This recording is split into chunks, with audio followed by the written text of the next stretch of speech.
Hello and welcome to the all new, all different number one comics podcast, episode number 19, where each week we take a look at a brand new first issue comic book, break down the story and art, give it a review, and tell you if we think that you should move on to issue number 2. We also talk a little bit of comic book and related news, as well as what's new at comic book shops this week and next week. I'm Dan. Sitting across from me is Bob. Say hello, Bob. Hello, Bob. This week we are going to be taking a deep dive into the all-new number one Danny Ketch Ghost Rider. From Marvel Comics. It's a throwback to the 90s, everybody. Get excited, as if. We'll be right back.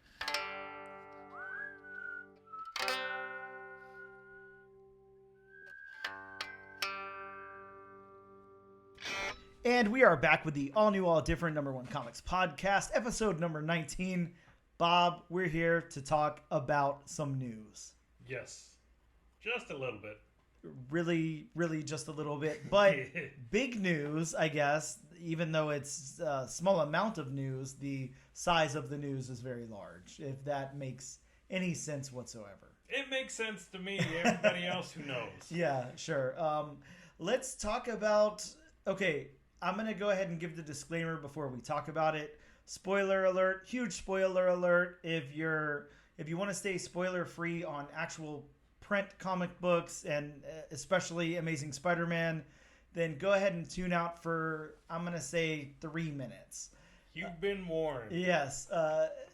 But if you're like the rest of the world and already know this because it's been out for probably like a week now, the news rather, not the issue. They kept telling us that Amazing Spider-Man 26 was going to have some huge ramifications for Spider-Man, for Peter Parker, for Marvel, for whatever. The writers of the book were saying they couldn't go to conventions because they were going to get death threats and stuff like this. And all anybody could think, including myself and you, I think, was there's nothing that you could do that would make anybody think that. They've killed everybody in Amazing Spider-Man. Who cares? Big deal. That's not really how it's playing out. It actually is a pretty damn big deal to a lot of people. Again, I'm going to just make the announcement. If you don't want to hear what it is, then tune out for a few minutes right now and come back in at 3 minutes after this or whatever. We'll try to keep it at I'll set a timer so we don't talk about it longer than 3 minutes if that's not what you want to hear. But starting right now, spoilers ahead for Amazing Spider-Man. So, Bob, Amazing Spider-Man issue 26, it's revealed that Peter kills Kamala Khan. Yes. What the hell? Like, what the hell? Because like I said, there honestly wasn't anything I could think of where it was going to be that big of a deal to anybody. No, that was the last thing I thought. Yeah, and then this news broke, and it's like, oh, well, actually, shit. Yeah. That does do something. That could be Pitchfork material. Yeah, this is, wow. And, of course, I think everybody has their theories about why and blah, blah, blah. And it makes sense. She's got a big movie coming up, or at least she's going to be in a big movie coming up. And also, I would like to think that they're probably going to relaunch a new volume or whatever with the character. And, maybe this is a way to get her away from her Inhuman roots and make her like a mutant or whatever. See, and that was the surprising thing to me. The fact that they would do that so close to the movie coming out. Yeah. I mean, I know, one's a movie and one's a comic book. I mean, They aren't exactly the same, but I mean, it's still the character. Dude, the backlash on this, though, is intense. Like, a lot of people just cannot believe this, and it's hard to even weigh in because, look, you or I really like the character. I love Kamala Khan. I like her a lot. I think she's a really good character. I loved the Disney Plus series, and I'm really looking forward to the Marvels movie and her appearance in it. But I love the representation of the Muslim culture and her with her family and her roots and everything. and being a young female and all of that. I really dig that representation, but I can't say that I necessarily relate to it being a almost 40-year-old white guy. So right. I could see where this would really piss some people off. Oh yeah, I could see that too. And it definitely is. It's very insanely divisive. I don't think you will be seeing many female fans lining up for autographs. Yeah, this is really scary. Look, we only have about 30 more seconds to talk about it before our 3-minute mark is up, but that's all I'm going to say really quickly is what the hell. I honestly can't believe it. I can't believe they pulled it off because I thought it was just hype. I thought they were hyping it up to sell a book, and damn. The last thing I'm going to say is maybe they should have waited to spill the beans on this, Yeah, it was like word got out, right? It wasn't Dan's thought or whoever. Word got out. Yeah, word got out. Air quotes. Okay, now we are. There's the timer. We are. Now you can come back and listen. Yes. Just know that we talked, and don't rewind if you don't want to know. I'm relatively sure we will continue to be talking about this after the book comes out or closer to the book coming out or whatever. I don't think that this is over. I don't even know what to say. Anyways, spoilers out. Back to the regular show here. That was really my biggest piece of news, Bob. I didn't have a whole lot. Mm-hmm. I did want to say some stuff about Ghost Rider, but I know you've got some news for us, so I want you to take that over, and then I'll hop in.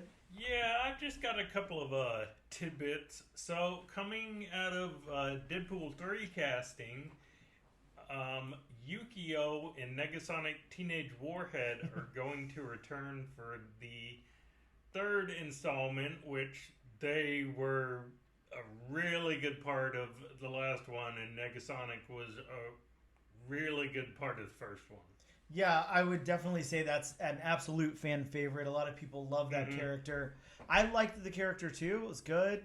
It was a lot of fun. Of course, Deadpool, just being a fun franchise altogether. Good, I don't know, 2 movies so far. Hopefully the third one's awesome. I don't know. What are your thoughts, Bob, on the first Deadpool versus the second Deadpool? Do they kind of just sit in the same, I don't know, planet for you? Like, is one better than the other? Like, me personally, I think that I really liked 1, and then 2 was a lot of fun, but I still think that 1 was better.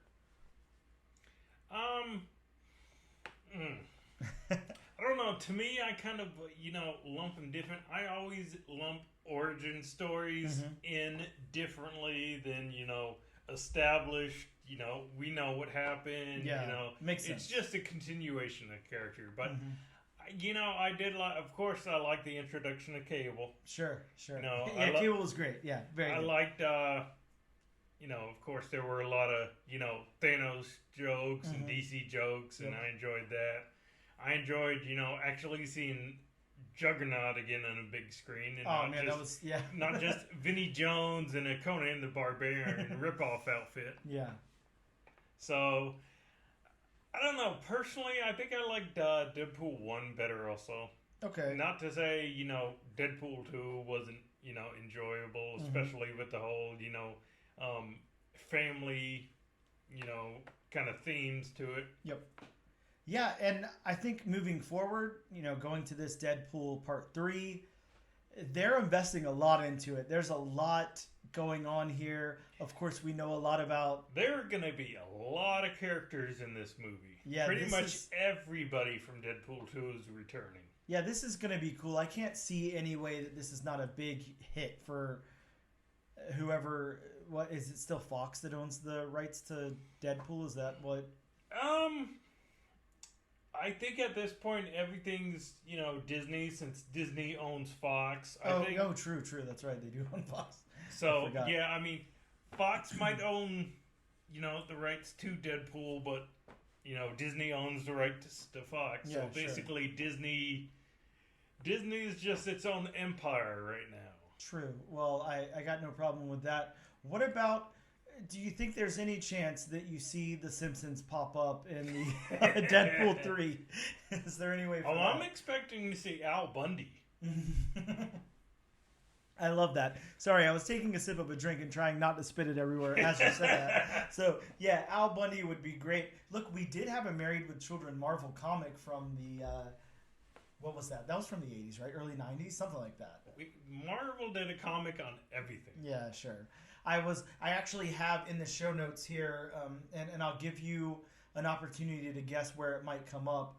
I was going to mention the Marvel comic Chuck Norris Karate Commandos issue number 4. If you can Easter egg that and find out where that's going to pop up later, I'll give you a high five. You're digging deep with that one. And that wasn't pulled just out of anywhere. That's really here in my show notes. Just so you guys know at home. You're digging really deep on that one. That's talk about obscurity. Yeah. Well, cool. Yeah, I'm looking forward to Deadpool 3. Can't wait for that. What else did you have, Bob? I know you had some other news you wanted to talk about. Yeah, I just had one last piece of news. This hasn't been 100% confirmed yet, but apparently the title for the Dave Filoni Star Wars movie has been leaked, and it's going to be Heir to the Empire. Which, for Star Wars fans, me including, that is some very big news. Yeah, that's awesome. Heir to the Empire might be the seminal Star Wars book. You can only hope that this is a good, faithful adaptation, I guess. I can only hope. I mean, I don't think it will be 100% just because, there's some characters that, are older or have bitten the dust or whatnot. So, and I'm sorry, I don't want the Carrie Fisher CGI. That was horrible. Oh, God. Maybe you'll get a Tupac hologram in there somewhere. Stay away from the holograms, people. It's a bad taste. Yeah, I agree with you there. Well, that's cool. That's exciting news. Look, speaking of Star Wars, I really was kind of out of news and I wanted to go on to my little thing, but I saw this pop up and you reminded me since you were talking about Star Wars. Bob, what are your thoughts on Disney World's Star Wars Galactic Starcruiser closing in September? Of course. Oh, it's closing. Yeah, this is hot off the presses. This just came out like about an hour ago. The Disney World Star Wars Galactic Starcruiser 2-day hotel experience is closing. Its final voyage will take place in late September. The experience has earned some of the highest guest satisfaction ratings in the history of Walt Disney World and earned some kind of award for outstanding achievement in themed entertainment space. Yeah, and it's closing for whatever purpose. I'm not too sure. I thought it was cool when they first announced it, but I'm kind of not surprised because just to speculate on the biggest reason why it's closing, apparently it wasn't doing very good attendance. Well, I'm just looking now because I honestly didn't know much about this. I knew that it existed, but other than that, I'll definitely have to go YouTube search a video of the experience or something. Hopefully somebody has one uploaded. But it says that a voyage cost about $1,200 per person per day. Yep. And a family package being $6,000 for a 2-day excursion. Yep. That's huge. Insane. I know that there are very, very die-hard Star Wars fans out there, and even families and you're sitting and across couples. from one. Yeah, everything. But to drop $6,000 for what I'm assuming is maybe like a family of 4 for 2 days. I mean, that's a shitload of money. That's a big investment. See, when I first heard about this as a Star Wars fan, it definitely piqued my interest. Yes, sure. But I wasn't going to drop the money on it because that's a shit ton of money. That's quite a bit. Sorry for the expletive. Well, I just have one too, so you. And also, I mean, yes, they say theme, but I mean, the entire theme is the this last Star Wars trilogy, which of course everybody knows was not the best trilogy of all time. Wait, are you trying to say that this last trilogy was not better than the original Holy Trilogy, Bob? Heck no. It may not have even...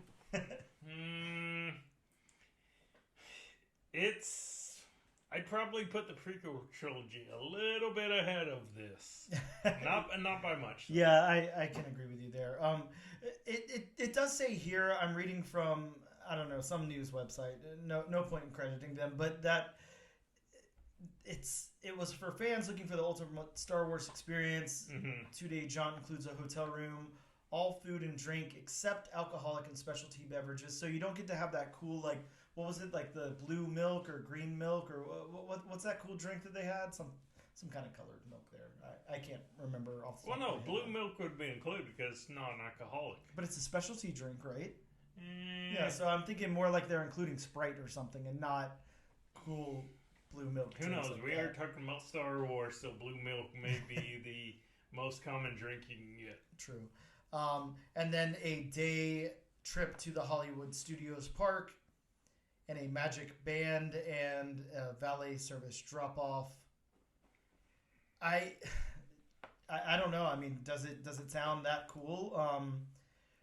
The main gist of the overarching story goes as follows. You are a passenger on a Starcruiser for a 2-day voyage. During that trip, a First Order officer and several stormtroopers board the ship to root out Resistance spies. Along with these villains, there are spies, musicians, rebels, and reluctant heroes, everything that makes up a Star Wars story. And of course, some familiar faces also appear, including Chewbacca, Rey, and Kylo Ren. Do you really want to see Rey and Kylo Ren? Maybe that's why it closed down. No. Well, I mean, maybe the price point wasn't so high. I mean, I realize it's Disney, but, you know, even for Disney, that's a little high. And maybe if you added a night or two, maybe, I mean, what'd you say, $6,000 for a family of 4 for 2 nights? Yep. I mean, jeez. Yeah, how do you've got to have, like, a good amount of money to pull that off. Yeah. I mean, just imagine your family trip. I mean, I guess maybe it makes sense if you're traveling from out. Look, we live in Florida, so for us to go down and stay in Orlando for 2 nights and pay $6,000 just isn't going to happen. That's crazy. But I mean, I could imagine, I guess, if you're traveling from a faraway state or something, you're already kind of invested in the journey or whatever, and you're going specifically for Star Wars related things. Maybe it makes a little sense, but I don't know. I just feel like you have to be financially very well off to take that trip. And everybody has to be very into Star Wars. So it's kind of 2 things going against you there. I mean, most people are not insanely rich, and most families of 4 are not insanely into Star Wars. So if you have a family of 4 and you can easily put down $6,000 for a 2-night stay at a hotel, you might want to rethink your life choices. Yeah, I kind of agree with that. So I don't know. There's some Star Wars news that we talked about. The only other thing I had for you, and this isn't news, this is kind of like me playing around like I was with that last X-Men roster or whatever. Okay. But it's, you don't have to think on your feet too much here. It's just, you know, personal opinion or whatever. Look, we're talking about Ghost Rider today. I don't know how well versed you are in Ghost Rider lore or Ghost Rider history. Enough to make me dangerous. Okay, so maybe enough to answer some questions. Look, I have an easy one, Bob. Let's go over the history of some of these Ghost Riders, the different Ghost Riders, and pick some favorites. So Nicolas Cage. Yes, please. Please, let's get Nick Cage in there. Look, those movies are bad, but they're very watchable. They're cheesy bad. Yes. To me, they're not. You know, they're not one of those bad cheesy movies. Yeah. They're good cheesy movies just because Nicolas Cage is so off the wall. They're very watchable. They're actually very fun to me, at least. Better than Fan 4 Stick. Oh God, yeah, I could watch both of those over any of the Fantastic And apparently better than the Batman. Since you've Jesus. actually Yeah, seen I mean, the Ghost Rider I was able to movies. make it through both of them in a single viewing, so that's a huge accomplishment there. Something that I can't say for unspecified DC projects.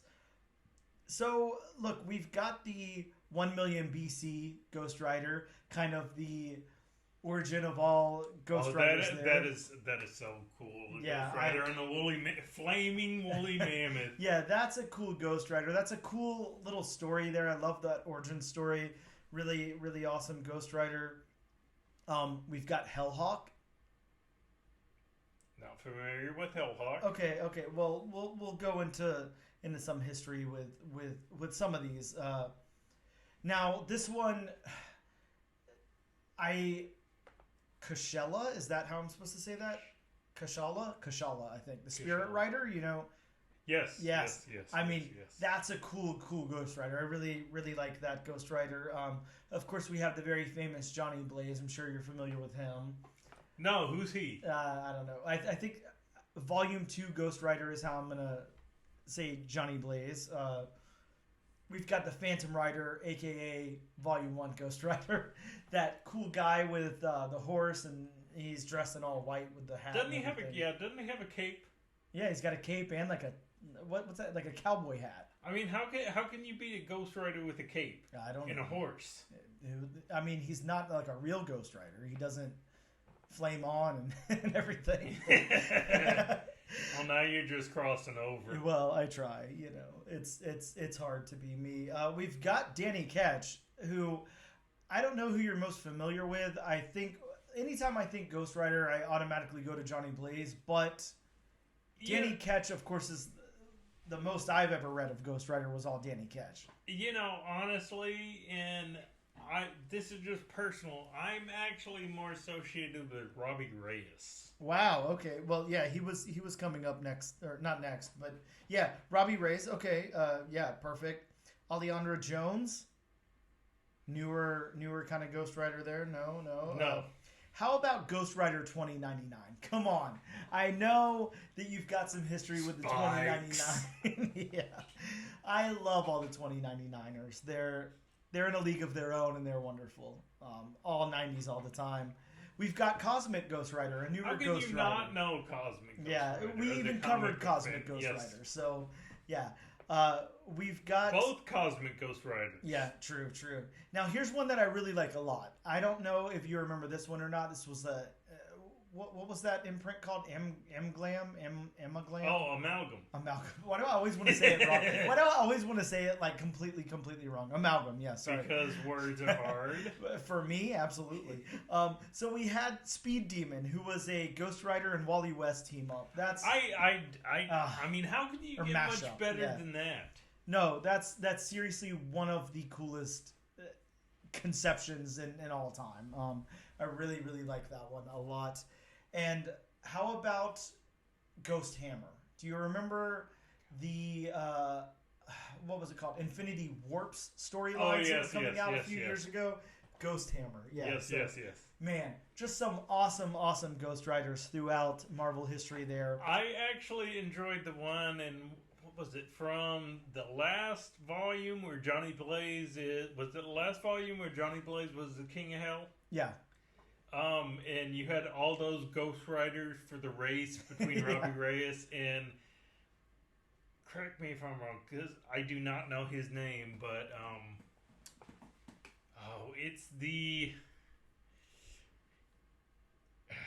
It's the teenage hooligan Ghost Rider with the black leather jacket and the baseball bat. Oh God, who is that? I don't know if he actually has a name, but I like that Ghost Rider. Yeah, that's a cool looking Ghost Rider. It is. So I want to look. I said I'd circle back around to Ghost Hawk Hellhawk. My bad, not Ghost Hawk. That could be a new mashup though. Maybe I'll write that one and get it out there. But yeah, this Ghost Rider, I think he's like from 2010, 2000. No, okay. Let's get it right here. 2009. He was created by Jason Aaron and Tony Moore. So he is a 17th century Ghost Rider. He is Chief Hellhawk. Okay. Yeah. So I am familiar man, with him. just like one of the coolest looking Ghost Rider. He's on a flaming horse, but he's got his cool like feather headdress and his bow and arrow and everything. Just an awesome Ghost Rider. And I did enjoy from Jason Aaron's Avengers run. It was late in his run, the Ronin Ghost Rider. Oh yeah, very cool Ghost Rider. Oh my God, how can you get better than the Samurai Ghost Rider? Yeah, very cool. Spirit Rider, like I said, the Ghost Rider Kashala. I think that's how I'm supposed to pronounce that. Another kind of Native American Ghost Rider, just very cool Ghost Rider. I'm trying to think of when she was created. It's okay. So she first appeared in Doctor Strange and the Sorcerer Supreme #1 back in October of 2016. So just another really cool Ghost Rider to talk about there. I don't know, Bob. Do you have a favorite? I've got to know, out of those Ghost Riders, give me your favorite. Who's your top pick for Ghost Rider? If you could write your own Ghost Rider movie for the MCU, solo origin story, who you starting out with? Personally, for me, I gotta say Robert Reyes. Nice. I've always enjoyed his character since his early appearances. In the TV show Agents of S.H.I.E.L.D. Yeah. You're going to bring up Agents of S.H.I.E.L.D. now, Bob? Come I on. still say it's canon. All right. And, I mean, how are you going to hate on Ghost Rider with the Hell Charger? True. A flaming Hell Charger. I think that maybe some of it has to do with the name association. I mean, look, you guys are both named Bob. It could have something to do with that. Maybe he just holds a special place in your heart. I have to go. Look, this is really hard for me. I love Spirit Rider a lot. Of course, Danny Ketch. I grew up reading Danny Ketch. Look, I'm a little kid in 1990 when these come out. Way too young to be reading Ghost Rider comics. But man, I sure as hell read them. I love that third volume a lot. That's probably my go-to. But I can't lie, with the creation of 1 million BC Ghost Rider, that's got to be my favorite. If I could make a Ghost Rider movie, I'd set it back that far just to get the complete origin. I definitely can argue with you on that. I really can. Yeah, what a cool Ghost Rider. Guys, we're going to take a quick break, and we will be right back to talk about some new comic books that came out this week.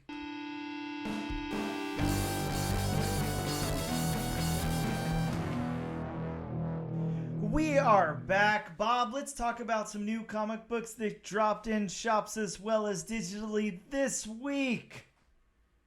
There's quite a few. From Dynamite Comics, we had another one of the Disney villains. This was Disney Villains Maleficent, #1. I picked up a copy. Don't know if you did. I haven't picked up my comics yet. Wow. Come on, Bob. It's Thursday afternoon. Jeez. What's happening? From Image Comics, we had a new #1 this week with like a $7.99 cover price, so I don't know if it went like a little under ordered or whatever. That's an odd cover price. Yeah, it's Arcade Kings #1. Arcade Kings.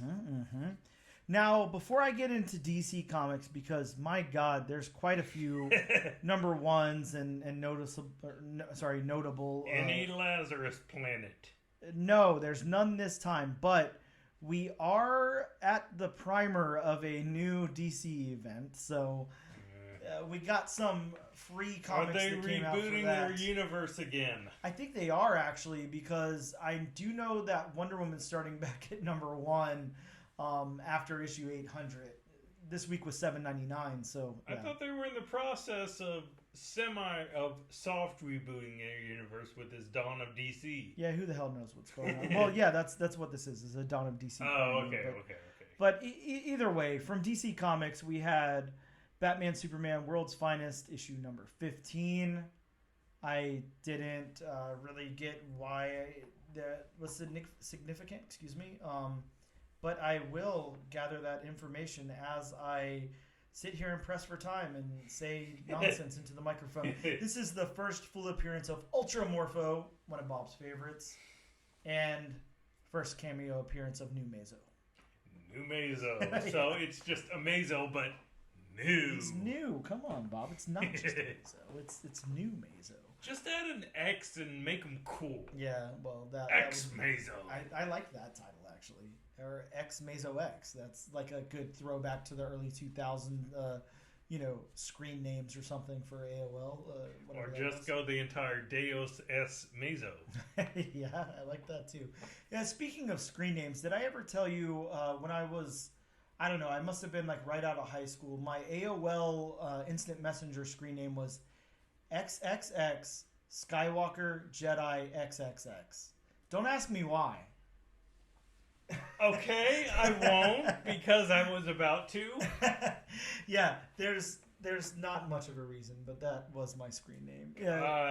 Go ahead and at me if anybody wants to talk. You're definitely dating yourself with the AOL reference. Yeah, well, dial up, people. Let's do it. Don't pick up that phone call. When we had to hardline our computers. That was fun. I miss those days. Not really. That was terrible. My mom didn't miss those days because she would pick up the phone and she would hear the internet dial tone. You know what? I feel like there was a camp of people, like, it just depended, like, maybe who your provider was or something. Because at my house, if you picked up the phone while someone was on the internet, it kicked you off of the internet. And the phone took priority somehow. Maybe it was the way my parents had it rigged up or something. I'm not too sure. But you wouldn't pick up the phone and hear the internet. It would just kick you off. No, I remember clearly my mom picking up the phone and hearing that noise, and she'd be like, "I'm trying to use the phone." Damn it, Bob, get off the phone, computer, internet, whatever you said. Granted, she never called me Bob, but you get the gist. I mean, I think in this role play, everyone's imagining me, like, with a wig on as your mom, like my full beard and everything, and I'm picking up the phone. And, yeah, that's a good visual for everyone. That is horrifying. I would like to say, if we have any artists out there listening, please get us a picture of that and send it on over. I would like to see that piece of artwork. Yeah, yes. Me too. Just get us a nice little panel of me as Bob's mom picking up the phone, yelling, "Damn it, Bob," and hashtag all new, all different nation. Can we get Machow back on the line? Yes, please. Oh, yeah, he could do a good one. Speaking of him, I see pop-up number 2 is coming out this week, so thank God for that. Bob, we also had Batman, the Brave, and the Bold, issue number 1. That's right. Another volume of the Brave and the Bold. That's what everybody's been waiting for. Thank God it's out. There are too many Bat titles.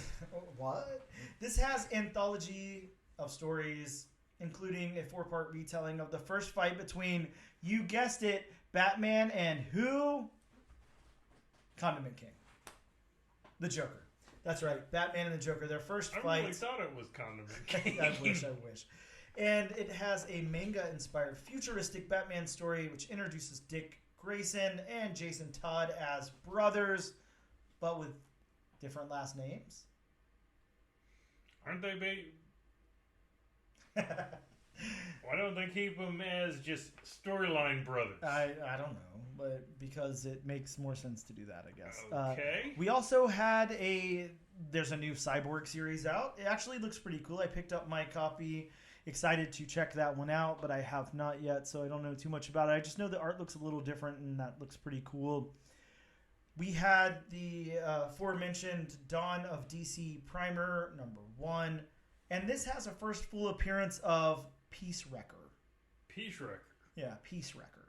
Any relation to Peacemaker? I don't know, but on a scale of 1 to 10, how excited are you about Peace Wrecker? On a scale of 1 to 10, how cheesy is the name Peace Wrecker? Yeah, I'm going to go with level of excitement is a 1. So, yes. Yeah, Peace Wrecker. Yes. I like that name. That's a great name. Thank you for that, Peace Wrecker DC. We had Superman issue number 4 because this Superman volume just continues to be awesome. There's also a new Titans number 1, as well as Vigil number 1, which not too sure. Vigil has a first appearance. of Castle, who is a member of Vigil, and the first appearance of a villain. I don't know who the villain is, but it is a villain. That's not the name, a villain? Maybe it is. It could be. It's not capitalized, though, so I'm not I would love a comic book company to introduce a villain called A. Villain. Bob, you just gave it away. That was your pitch to Marvel, and now you threw it in the trash. Now one of our faithful listeners, like Steve Fox or somebody, is going to pick that up now and watch. You're going to be cracking open Dark X-Men issue number 3, and it's going to be like a villain. And you're going to be like, damn it, there's nothing I can do now. I should have trademarked. Yeah. All you have to do is say trademark after it, and then no one can take it, right? True. It's like that old thing where you like mail a song to yourself, and then no one can steal it. Well, how about if I hashtag? Then it can get around the entire word. I like that. That's a good idea. That's a good way to put it. Over to Marvel Comics, we have a brand new volume of Avengers. Avengers number 1. I don't think this features any first apps or anything, just a new bringing of the team.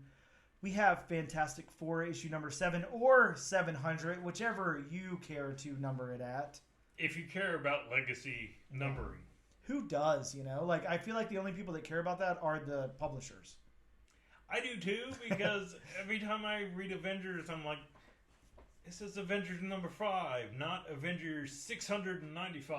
Yeah, it doesn't make any sense. It's like you started from the beginning, so how can this be whatever? It makes no sense. And if you've been reading the title for that long, you know how many issues total there have been. Yeah, super, super weird. We had a Hulk annual number 1. This is like a new, reboot for Hulk. We have Philip Kennedy Johnson writing with a new artist. Couple of artists on this one, Travel Foreman being one of them. But this has a preview appearance of the eldest. I don't know the eldest what, the eldest person, the eldest brother. The eldest child. Yeah, sure. The eldest squirrel. I don't Whatever it is, it's the eldest. We had Miles Morales Spider-Man, issue number 6. This has a first appearance of Hightail, a speedster. I also, that name's kind of cheap too. I'm not too into that. It's kind of like... How does Hightail scream speedster? I don't know, but it's just a little Unless tiny Hightail it out of there. Yeah. Ooh, that's a good He doesn't fight, he just runs. Yeah, it's almost like... It's just a step above Peace Wrecker. It's not a good... hopefully, it's a good character. We also had a second printing on Spider-Man number 7. Of course, that Spider-Boy cover that's still doing very, very well. Do you think the second printing is going to do just as well? I don't know if it's going to do just as well, but I hope it does because... That's right, Bob. Sitting right next to me are 25 copies of that book, including the 1 in 25. So that's called speculation, folks. Yeah, I can hope that it does well. If you need one for $25, yeah, you know where to go. Of course, like I said, that one came in with a incentive cover as well. And we also, from Archie Comics, had Chilling Adventures Presents Jinx Cursed Life. I know you'll stay far, far away. I picked up my copy. That Cursed Library Free Comic Book Day Archie book was actually really, really good. And this has some carryover from that, so I'm excited about that. Also has a character in the Cursed Library and in the Jinx Cursed Life book that's going to have their own solo series coming up in the next couple of months. So, I don't know. Pretty cool, especially if you're into Archie stuff. I think the book we reviewed kind of put me off of Archie books. There's no hope now, right? No. Okay. Wow. Well, I'm going to get you like a good old-fashioned like Betty and Veronica, like Fun at the Beach Day crossword puzzle Can you give book. me one of the bondage covers? Ooh, maybe. Those are kind of pricey now. I'm not too sure. Maybe I get you like that cool cover where they're all like swimming in the water and Archie has to like beat off the guys or whatever. That's a fun cover. You know, the word balloon that says, taken out of context, that's really bad. Well, yeah, that's the point.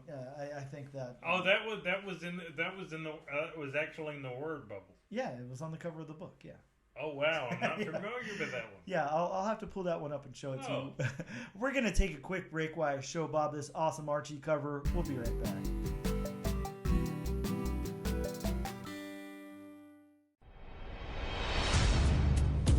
A battle for humanity's future is being waged on American soil right now. The cannabis plant has been used by humans for thousands of years, and yet it is still severely criminalized in much of the world. But the world is changing. Yay! In the U.S., 37 states have legalized cannabis for medical purposes, and 18 have done so for recreational use by adults. In Illinois, legalized cannabis has spurred an explosion of new businesses and products, all bringing in a massive stream of newly created revenue that other states are eager to match. Yet federally, cannabis faces much of the same resistance of the 1900s. How did marijuana get such a bad reputation? Why is it still so federally restricted? How are smoking and vaping different? How many edibles are too many? Which companies are coming out with the best new products? And who benefits from keeping Mary Jane in the dark? These are the types of questions we'll attempt to answer on the Cannabis Man podcast.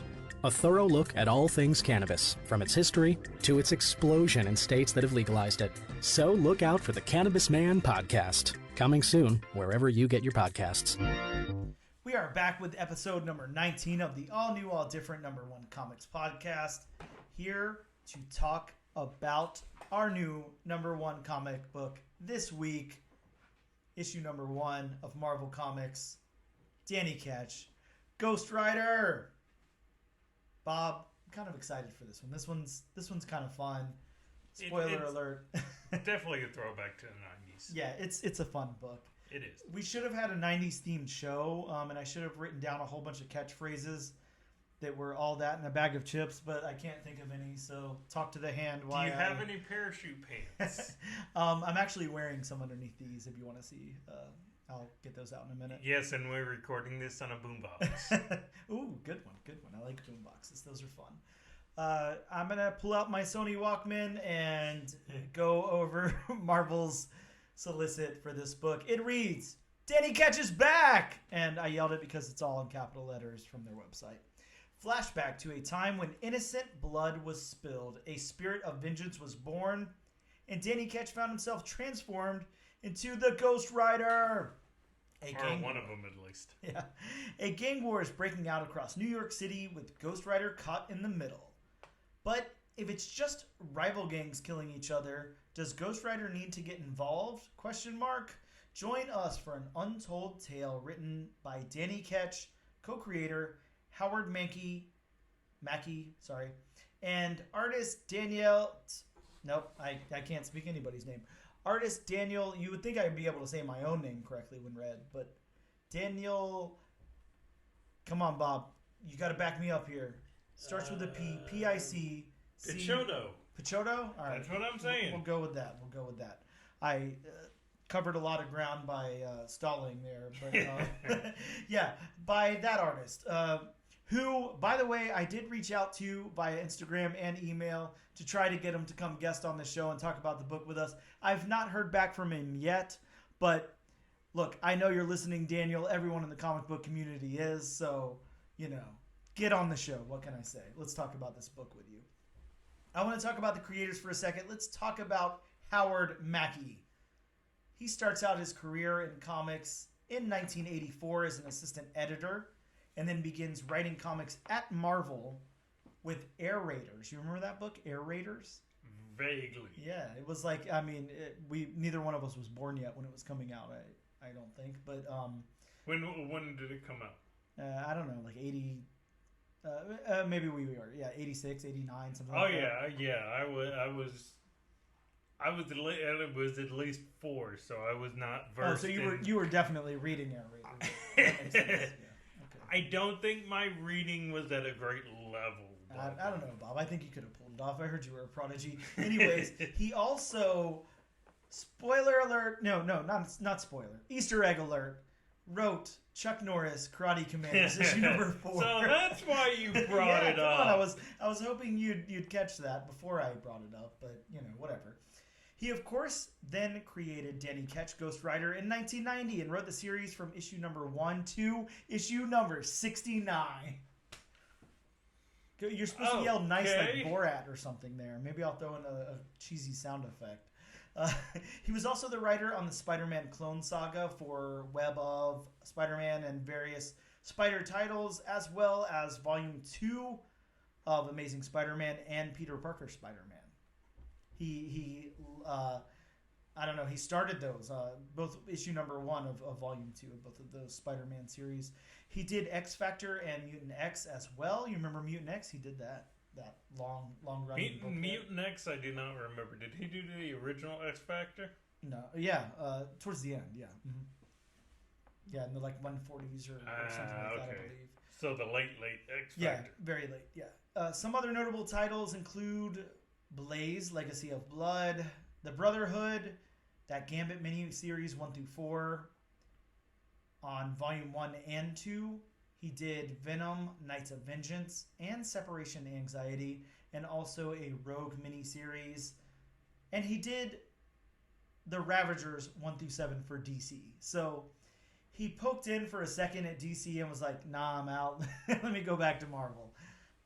Can't blame him. Yeah, I mean, he was probably... I'm sure the editors at DC were like, yeah, we really like this Ravagers book. It's cool. Can you shoehorn Batman in somewhere? You have to make the Joker a villain. Yeah, you have to make sure that Batman is on every page. So can you accomplish that somehow? And he's like, guys, I'm just trying to write a Ravager story. This isn't about Batman. They're like, no, this is DC. We only have Batman. There's nothing else here. We don't care about anything else. Please, Batman or Batman Not adjacent. even Plastic Man. Oh, come on. How could you do Plastic Man like that? Animal Man, another great character at DC, completely underutilized. Why? Anyways, that's a story for another day, I suppose. But yeah, that was that's some stuff Howard Mackie did. Quite a list of accomplishments. Been around since before Bob was in preschool. Very long list of accomplishments. Yeah. Now, on the opposition of that, we have Daniel Ward that Bob said, and it looks like it's his first comic book outing. Looks like maybe he did a cover for Phantom, and he had a Kickstarter project before this, but other than that, it doesn't look like he's done anything. Really? Yeah, which is insane because he fits right in at Marvel. I mean, he hits that house style very, very well. He does. Especially capturing the 90s thing. Oh, yes. Yeah, oh, yes. really, really wonderful. You can definitely see shades of Sienkiewicz, Ghost Rider in this. Yeah, he's very good. I really like him a lot.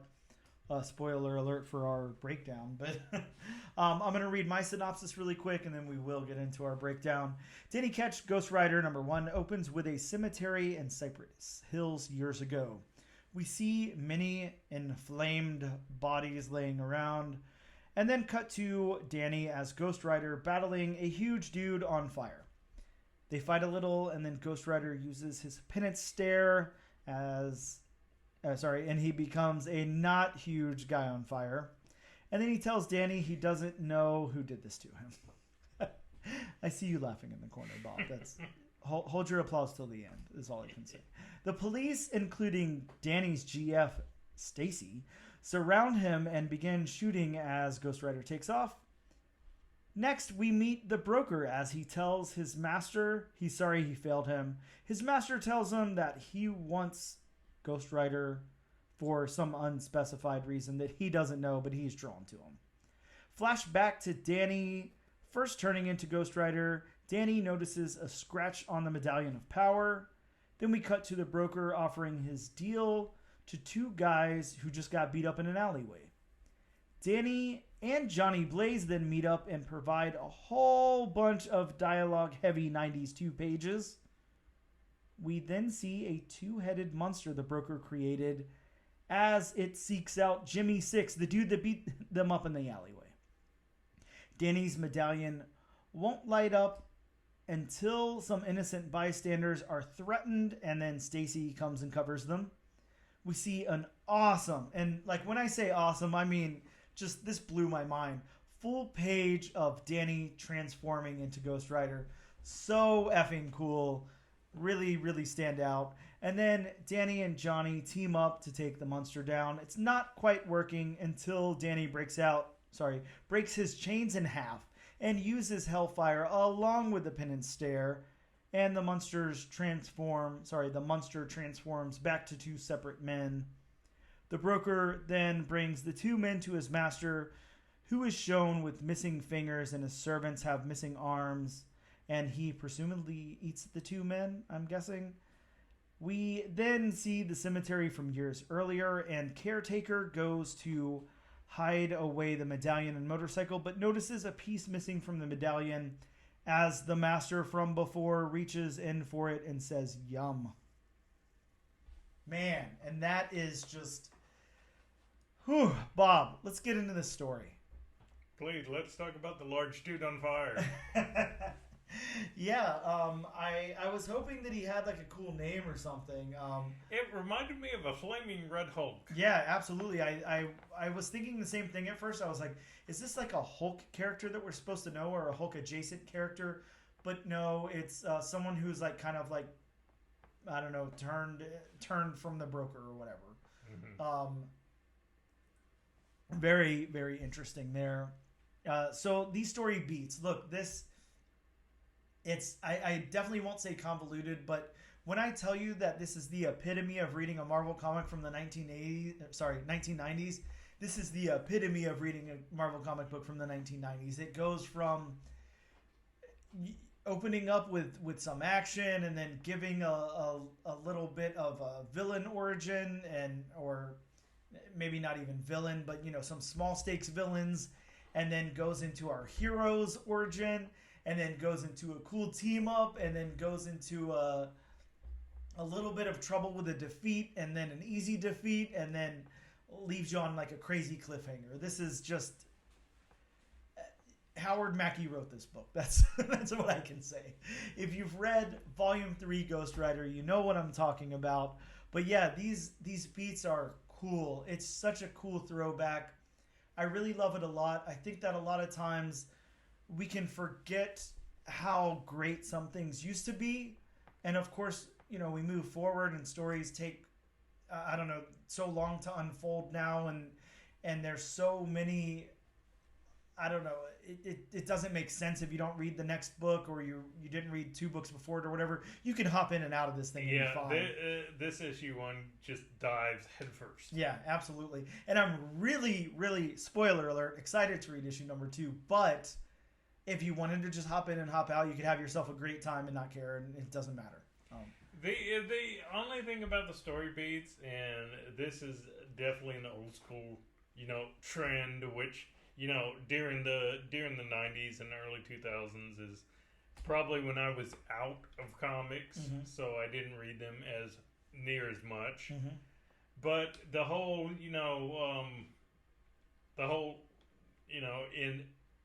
current times, in the flashbacks, that just kind of threw me off. How all of a sudden, flashback. Yeah. Oh yeah, they did that a lot. I know it's an old school trope, yeah. But I mean that just threw me off because again, like I said, I didn't read a whole lot of comics from the 90s. I got you. Yeah, well, they were a lot of fun, but this was, I mean, when Bob, I can't overstate this enough. This is a comic book from the 90s. There's no possible way in hell that Howard Mackie didn't write this in like 1994. And then like contacted Marvel like last year and was like, oh, hey, I forgot to tell you guys, I have this whole script written. Do you guys want a Danny Ketch miniseries? And they were like, hold on, from Howard Mackie? Yes, please. Start now. Here, we'll give you a really good artist. Go. Yeah, there's no way. No way this was written in current times. And I just got to say on a side note, I would hate to see the insurance rates in New York. Oh, God, yeah, they've got to be terrible. Man. Because every time there's a gang war going on, or any kind of war whatsoever, it takes place in New York. Yeah, and it can't ever be, like, contained on anything. It's just, yeah, it's huge. It's tearing up the whole place. People are always picking up taxi cabs and throwing them somewhere through a building. Oh, God, I hate to be taxi cab driver. I mean, why would you even sign up for that job? Like, no matter what. Look, I'm sorry, I'd starve. Why would you even want to move to New York? Well, yeah, absolutely. I think that would turn a lot of people off, but I guess maybe they're just already there and they can't leave. I'm not sure. I guess, but I mean... we can't really talk. We're in Florida, so... But I mean... very true, but at least, it's like every single day they're taking their lives into their own hands. Oh yeah, absolutely. You always 100% of the time run the risk of a taxi cab falling on your head, being decapitated. Is the Hulk gonna go crazy and kill me today? He absolutely could. Why not? Why the hell not? It's Tuesday. Is crazy two-headed flaming guy come and just throw a taxi at my head? Oh God, I hope not. Anyways, how about the narrative, Bob? The narrative of this story is the 1990s in a nutshell. Yeah, that's the only way to put it. How do you even? This is Ghost Rider in the 90s, and it's great. It's a really fun narrative. This is a fun narrative. This is almost like a Saturday morning cartoon level narrative to me. Like it just, I don't know. I feel like I'm watching. Honestly, I feel like I'm watching like an episode of Power Rangers or like an old episode of. I feel like I'm watching old school. Well, not old school, but animated Spider-Man. Yeah, exactly. Yeah, absolutely. 100%. Spider-Man or Spider-Man team up, which there were a lot of. Yes, definitely. So much fun though. But yeah, this narrative's cool. So how about the dialogue then? How do you feel like they nailed these characters' voices? I think it would be really, really crappy to say that Howard Mackie doesn't nail the voice of Danny Ketch because he created the character. And like I said, there's no way in hell this isn't an old script. I just won't believe it until Howard Mackie comes on the show and proves me wrong and says that he wrote this last year, which at that point, my jaw will hit the floor. And either way, yeah, this dialogue really captures the voices of these characters. They, even whenever you throw in Johnny Blaze in there and Danny's mom and everything, they nailed the tone. Yeah, I mean Johnny Blaze, his dialogue makes him seem like the old grizzled, Ghost Rider, and I mean Danny Ketch. You can definitely tell there's a separate Spirit of Vengeance, and then there's Danny Ketch. Yeah, oh yeah. I mean, absolutely. there is the internal interaction between the two. Yes. But for the most part, you can definitely tell when it's Danny Ketch, when it's Spirit of Vengeance. And that makes me wonder too. This is a side note here. Have we ever gotten like a Spider-Verse, Venom-verse type of like Ghost Rider book? Like has that ever happened? Like, I mean, there's a good amount of Ghost Riders, and I'd love to see them just kind of hang out in this verse together. Or instead of Spider Island, you get Ghost Island. Yeah, that would be very, very cool. Where everybody gets, where it's like Oprah. You get to be a Spirit of Vengeance. You get to be a Spirit of Vengeance. Sure, and I mean, yeah, you could throw some other people in there, have them be a Spirit of Vengeance. I'd like to see, like a cool mashup or something, a Wolverine Spirit of Vengeance. Yeah, what was it when all the heroes were basically Hulks? Oh yeah. Have all the heroes be Spirits of Vengeance. Why the hell not? Seeing a Captain America Spirit of Vengeance, that'd be kind of weird. I don't Very know how cool, that though. would.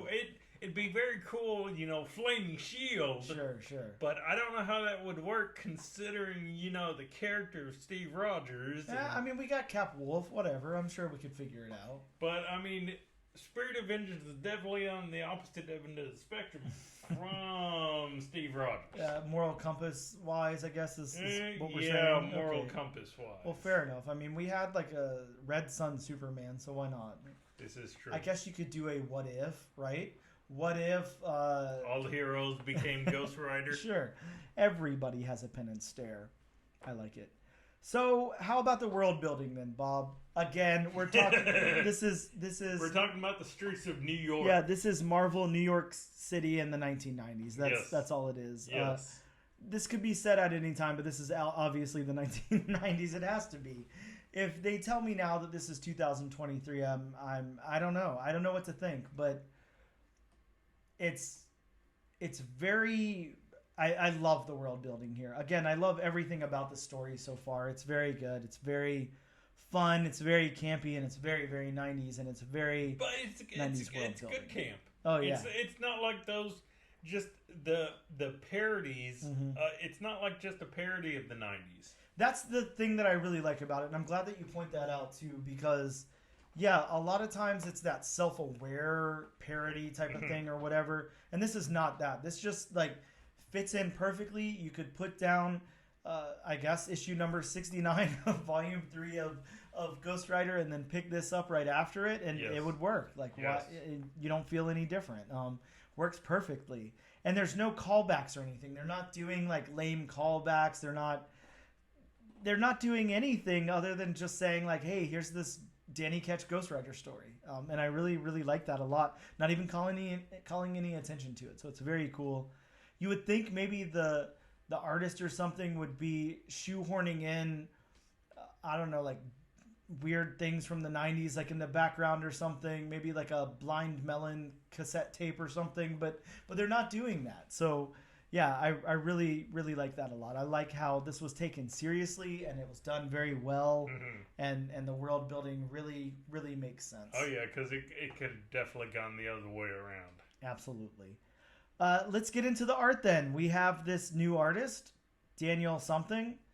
I think the only important thing is that his name is Daniel, so I like that. And maybe we'll give him a couple of cool points for that. Yeah, sure, I'm a little biased. You are too with Robbie Reyes. So this is true. Fair enough. This is true. We both get biased Touche, tonight. sir. Yeah. Touche. So let's talk about the characters then, Bob. How did you feel that Daniel captured the tone of these characters, be it Johnny Blaze, the Broker, Danny Ketch? I love the design of the Power Broker. Man. To me... I do too. To me, he reminded me of combination, look-wise at least, he reminded me of a combination of Null and Black Tom Cassidy. Man. Yes, I'm throwing out Black Tom Cassidy. Yeah, but you're right. And I like he's got the mask, he's got the hat, he's like really lanky and slender. He's just creepy looking. Yes. And then I love how he's not the creepiest part of this book. It gets worse as we go, but that two-headed Goliath, that was something. Yeah, that was good. And then whenever they're separated and then brought to the master there at the end, of course that master being what we think is. Go ahead and throw it out at me. We're speculating it must be. So, according to this villain, who I'm assuming is telling the truth, but you never know because, villains. Yep. He's a Morlock. Yeah, But we just can't figure out, and we don't know. Maybe some of you listeners can key us in. But we're struggling to figure out, is he an established Morlock?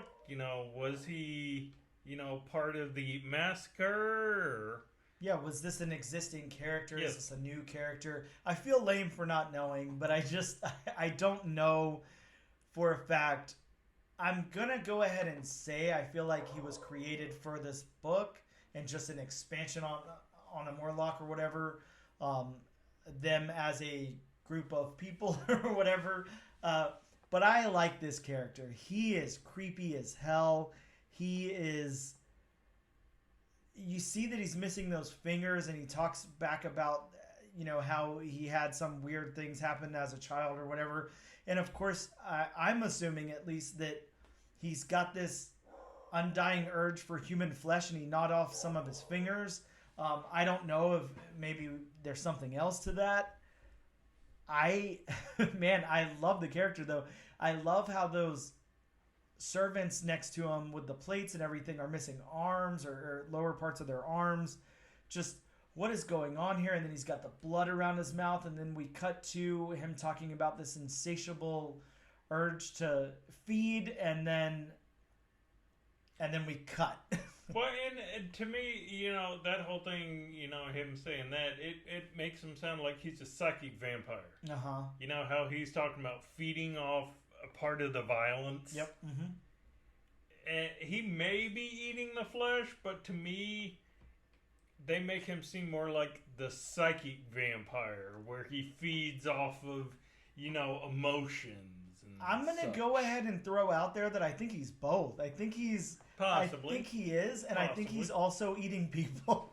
I think he ate his own fingers, and I think he ate his servant's arms. Like, that's where I'm going to go with it. Maybe I'm wrong, but... Those are some loyal servants. Yeah, absolutely. But, I mean, why are they missing the lower part of their arms, you know? That's a good question. And why is he missing some of his fingers, and why... Yeah, just why? What's happening there? Very, very cool. Well, I mean, if he was once a lowly Morlock, I mean... As we know, the Morlocks had some stuff happen to them. Just a little bit. I mean, they can't be that messed up. Right? Whatever. Get over it, Morlocks. But yeah, these character designs and when Danny is Ghost Rider, I love it. It looks wonderful. That and I'm going back to this. That transformation sequence. That was great. I mean, you just saw the pain and anguish on Danny's face of transforming. And, granted, we've seen it before where Ghost Riders transform. This might be the best depiction I've seen. Yeah, I can absolutely agree with you there. I've seen so many. I've read so many Ghost Rider books. Like I said, I followed that whole 3rd volume all the way through. This is by far, in my memory, the best depiction of that. Just imagine owning the original art for that page. Like, God, I want that so bad. Such a cool poster. Marvel, please get on that. Make a poster out of that. That's just awesome. It's very, very good. Very well done. Very impressed with the characters here. How about the locations, Bob? We got the cemetery locations, which are... I mean, they look like 1990s cemetery in a comic book. They look great. That is such a creepy cemetery. Yeah, absolutely. We've got New York City. We've got the streets of New York and the alleyways. We've got Danny's flashback, and we've got where the broker's master, his palace or whatever is going on there. All of these things work so well for me. All these locations look so wonderful, so well. How about the backgrounds? Did you have any thoughts about the backgrounds? I guess this kind of ties into the locations we're talking about. The backgrounds on those cemeteries there, or the cemetery. We're talking about New York City. We're talking about the where the broker's master is and everything. These backgrounds all look great. They're not shoehorned. They're not... sorry, shoehorned isn't the right word. They're not just carelessly placed in there. There's not... these backgrounds all look great. They all have meaning. Looks really well. See, and you talk about backgrounds. I mean, I love the cemetery, don't get me wrong. But to me, the best part of the backgrounds was in the salvage yard. Oh, yeah. Because you could make out what everything was. Yep. Yeah, no laziness here. No, like, I mean, no. Top tier. It's so amazing sometimes how you get a brand new artist who's not theoretically, I guess the guy's never worked on like a full-length comic that I see, that and I'm yet finding. He draws all the details in the background. Yeah, I mean, he's just fleshed this thing out. You get established artists that don't do that. Yeah, absolutely. That don't go to that level of detail. Man, I see the blood, sweat, and tears like in this book. Like, yes. You see it. This guy worked his butt off, and they both did. The whole team did. Everybody did a great job, from the artwork to the colors to the writing to the paneling to the the layout, the editing, the word balloons. Like, everything is done with such a high level of detail. It's really impressive to me. So then let's talk about the colors. I know we have a separate colorist for this book. I'm honestly not too sure who exactly that is. I think they have a code name. So I'll try to, again, kill a little bit of time and find that really quickly as I kind of stumble through words and try to get Hi, Dan, how are you? Yeah, I'm doing well, Bob. Thank you. I just read this really cool Ghost Rider issue. Don't know if you've heard of it. You don't say. Yeah, guy's name is Danny Ketch. Really cool guy. He has a weird looking motorcycle, but it works. Very weird motorcycle. So the colorist for this is Guru EFX. Again, a code name. I don't know what the guy's real name is. Very outstanding colors, and then since we're talking about the colors, let's talk about the letterer as well. Travis Lanham, Outstanding job on the letters there too. And then our regular cover was by Ben Harvey. Super awesome cover for this as well.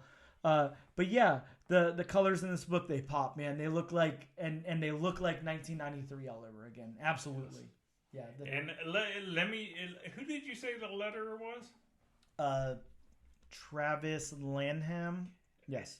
Let me give a nice shout out to him. Mm-hmm. I love how he does the letters when Danny Ketch is in Ghost Rider mode. Oh yeah. He nails that tone there. He does. Yeah. He does.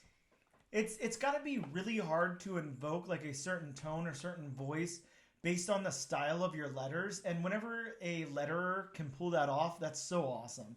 I think it just adds another layer to the book. Yeah, absolutely. And it's got to be such a process and such a job. I mean, they're hand creating these letters. They're drawing them. I mean, this is a form of art, of course. It is. And I think a lot of times they just go so unnoticed. So yeah, absolutely. Big shout out to him. See, again, like you said, form of art. His especially because he does the wavy style when Danny Ketch is Spirit of Vengeance, yep. and it's like the word balloons themselves, or the black outline, and they're wavy, and it's kind of like that. Just adds to the tone because then that this is an ethereal voice that's speaking. Yes, absolutely. Yeah, and it's again, like you said. I mean, there's so much detail given there, and huge shout out to him. Again, his name being Travis Lanham. Really good letterer. This whole creative team, man, such a good team and such a good team to put together on a book. It's kind of like whenever we were talking about World Tree and how that took a whole village to pull that story off. Yep. And you've got to have the right people in the right place, because if you don't, like if one thing fails, then it's kind of like the whole thing fails. You can't have this serious dark tone and all of this and have like goofy looking colors. You can't have letters that look out of place. Obviously, you can't have bad writing or art that doesn't fit the tone. See, and this definitely fits into, what we're saying about this is definitely a 90s book. Yes. If you don't have something like that, if you're doing a callback, which I'm assuming, this was an intentional callback. Yes, has to be. I'm assuming. If you don't have the right people doing the right thing, then it's just going to fall flat, and it's just going to be like, oh, this is a bad parody of the 90s. Yeah. Whereas this is not a bad parody of the 90s, of the 90s Ghost Rider. Yeah, and that would be, again, that would be so easy to do, so easy to say, here's a self-aware take of Ghost Rider in the 90s, whatever, Danny Ketch, blah, blah, blah, ha, ha, ha. There is such a fine line in this creative team. Yeah. Definitely, we're on the good side of the line. Yeah, absolutely. Like, nobody dipped into any of that whatsoever. They took the tone of this book seriously, and they executed it, and they didn't make like a gritty 2023 Ghost Rider Danny Ketch like reboot or anything. I mean, they nailed this. Bob, the most important question of all of this: are we recommending this to our listeners? Are we going to continue on issue number 2? Do we think they should pick up issue number 1? Add this to their pool. What do you think? Well, you definitely answered the question a little earlier in the podcast. Absolutely. And I will definitely be picking issue 2 up. Yeah, I can't. God, I don't even know what to say to hype this up any more than it already is. This is outstanding. This is really good, and this comes from somebody who honestly has a lot of trouble with the late 80s, early 90s dialogue-heavy superhero books. I love the art, but sometimes all the exposition and all the dialogue, I can't stand it. This was an easy read. I breezed through it. Yep. There's a good amount of dialogue, but it all made sense. It does. It wasn't exposition heavy for the point of just having exposition. And the exposition made sense. Yeah, the tone is so good. The tone just really, really works. And I would say, even if you're younger than me and Bob, if you didn't grow up in the 90s, if you weren't alive in the 90s, whatever, if you know nothing about the 90s, you don't need to. It just invokes like a time and a place, and it works. just like whenever I think of, I see something from the 70s, of course, they can overdo it and everybody can be wearing bell bottoms and there could be rainbows everywhere and peace signs, and that's too much. And that's what this book doesn't do. It doesn't immerse you in the 90s. It doesn't do any of that. Time is ambiguous here. Well, no, like and like the joke I made earlier, you don't see any bell bottoms. You don't see any boom boxes or ghetto blasters. Yeah. Good one. You don't see NSYNC posters Nope. or anything like that. So, I mean, it's definitely a 90s feeling book without shoving it in your face. Okay, we're doing the 90s. Yes. And I applaud them for that. This is really, really good. That is a highest level of recommend from me and Bob. We are both absolutely continuing on to issue number 2. I'd hate to say it because I haven't sat here and compiled everything that we've done.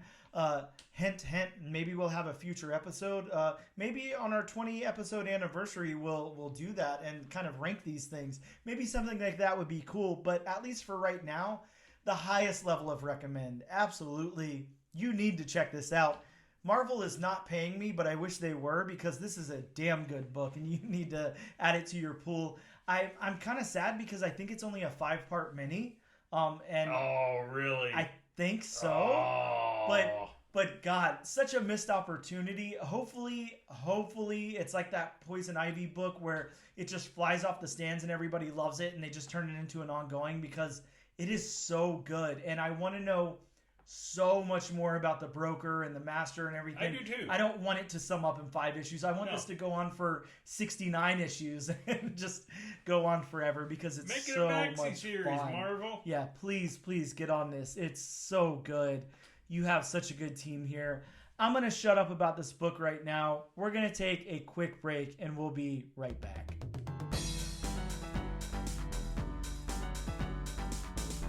We are back with episode number, I was going to say issue there. So episode number 19. I mean, issue would be very appropriate. Yeah, it would work for a comic book podcast, I guess. I guess you're right. Episode number 19 of the all new, all different #1 comics podcast. Bob, you're going to talk about some new books that are coming out next week. I am. What you got, Bob? And like always, I'm going to say my disclaimer. Disclaimer time. Some of these books may not come out on time because of, reasons. Yeah, because comic books. And I'm sorry if I've said the book 2 weeks in a row. That happens because of reasons. Yeah, sure. Because of delays. But here's some books coming out in your local comic shop next week. From DC Comics, we have Green Arrow #2. The first appearance of Troublemaker. Man, I hope that guy doesn't cause any trouble. I'm kind of scared that he might. Oh. Man, they've stopped trying with the names, haven't they? They really have. From Marvel, we have Extreme Venomverse #2. Bob, that is not how you say extreme. Extreme Thank you. Venomverse. That's what we needed. The first appearance of Venom from the 1602 universe, which could be a very cool design. Yeah, I'm excited about that.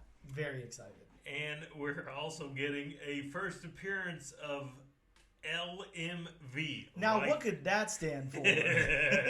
I wonder. So we're basically gonna get a combination of Venom and Amazo. Is what you're saying. Ooh, please. Except DC is gonna have new Amazo, so does that mean Marvel can have Amazo? Yeah, why not? Also from Marvel, we have Storm #1. So excited about this. But it does have the first appearance of Blowback, a villainous weather entity. Oh, man. Oh, the puns. Yeah, that's fun. Oh, pun names. You were so cool. From DC, we have Unstoppable Doom Patrol #3. When a brand new metahuman unwittingly becomes a galactic fugitive, Robot Man and Negative Man embark on a cross-country road trip to save him. Do you think shenanigans will ensue? Nah, there's no way. This is definitely not like a Hunter S. Thompson book.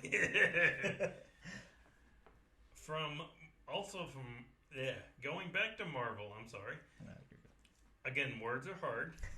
We have a reprint of Iron Man #1. Man, Marvel loves, and DC love their reprints lately. Yeah, everybody's cashing in heavy on those reprints. Our comic book shop owner was talking just yesterday about that facsimile reprint for X-Men #1 that came out this past week. And it's got the wraparound cover, and he's like, God, it's a $7.99 cover price. And he was just like, I can't imagine how many of these things, come into the shop on a regular basis from the original pressing that he has to turn away because he's, it's the most heavily printed comic in all of history. And wow, now we're getting a facsimile reprint of it. And now we're getting a facsimile reprint of Iron Man #1. Maybe a little better of a reason. This isn't highly obtainable, but yeah. So does this mean 50 years from now when comic book collectors are looking for Iron Man #1, they're going to have to be, wait a minute, is this the reprint or is this the original? Oh, yeah.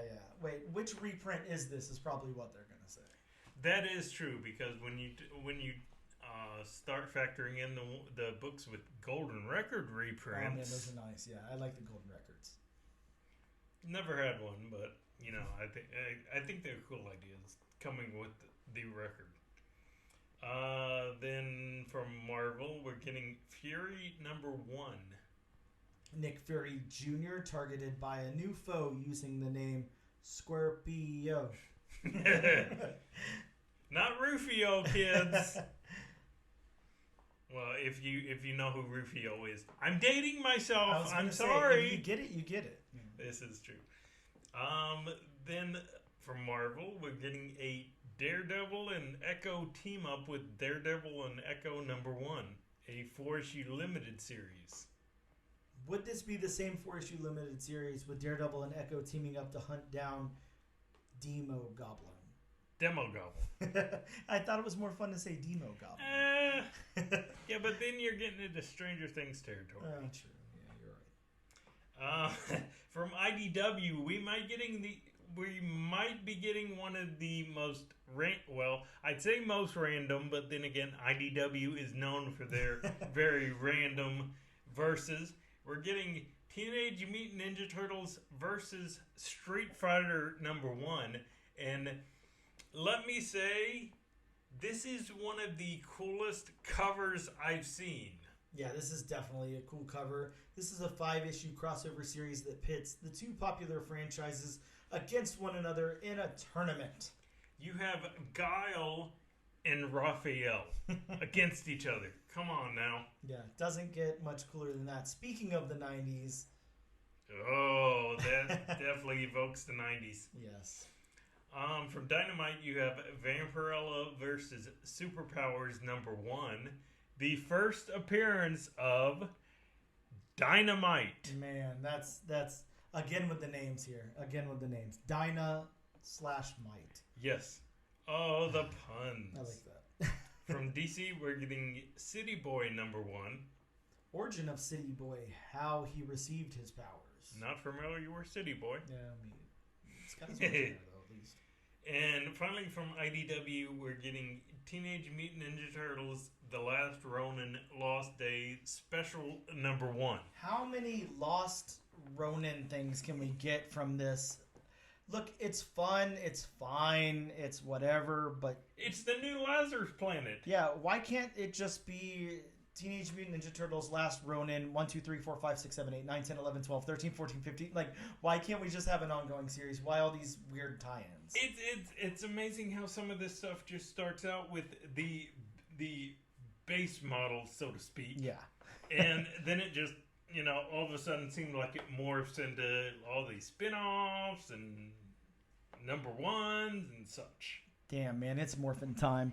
Bob, let's get into the book that we're going to cover next week. Again, we are going to use our cool, fun, live on the air wheel here. Yes, and for sake of fairness and just cool factor, this will probably become a regular segment Yeah, I like this. This is fun. We've got 3 titles in here on the wheel. Of course, that Teenage Mutant Ninja Turtles versus Street Fighter #1 from IDW, Marvel's Storm #1, and DC's City Boy #1. Kind of surprised the TMNT versus Street Fighter video game has not happened. Yeah, I agree. Bob, That would have been such a cool arcade. Oh, very cool. I'd love to see that. We're going to spin the wheel.